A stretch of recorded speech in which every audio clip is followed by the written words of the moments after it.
ജനയുഗയാത്ര രണ്ടാം ദിവസം അവസാനിക്കുമ്പോൾ ജനഹൃദയങ്ങളിൽ സ്ഥാനം പിടിച്ചുകൊണ്ട് മുന്നോട്ട് നീങ്ങുകയാണ്. ജാഥാനായകൻ വി.ഡി. സതീശനെയും മറ്റ് UDF നേതാക്കന്മാരെയും ജനങ്ങൾ ഏറെ ആവേശത്തോടു കൂടിയാണ് സ്വീകരിക്കുന്നത്. ഇതൊരു മാറ്റത്തിൻ്റെ തുടക്കമാണ്. ഇന്ന് നിരവധി കാര്യങ്ങൾ വി.ഡി. സതീശനും നേതാക്കന്മാരും ജനങ്ങളോട് പറഞ്ഞു. അതിൽ എന്നെ ഏറെ ആകർഷിച്ചത് വി.ഡി. സതീശൻ്റെ ഈ വാക്കാണ്. കേരളം UDFന് ലഭിക്കുകയാണെങ്കിൽ ലോകോത്തര നിലവാരമുള്ള ഒരു സംസ്ഥാനമായി കേരളത്തെ മാറ്റുമെന്ന അദ്ദേഹത്തിൻ്റെ ആ ഒരു വാഗ്ദാനം കേരള ജനത രണ്ട് കൈയും നീട്ടി സ്വീകരിക്കും എന്ന് തന്നെയാണ് പ്രതീക്ഷ.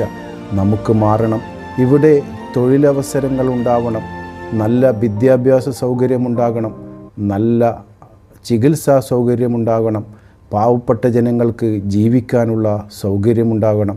അതിനായി നമുക്കൊരുമിച്ച് UDFൻ്റെ കീഴിൽ അണിചേരാം.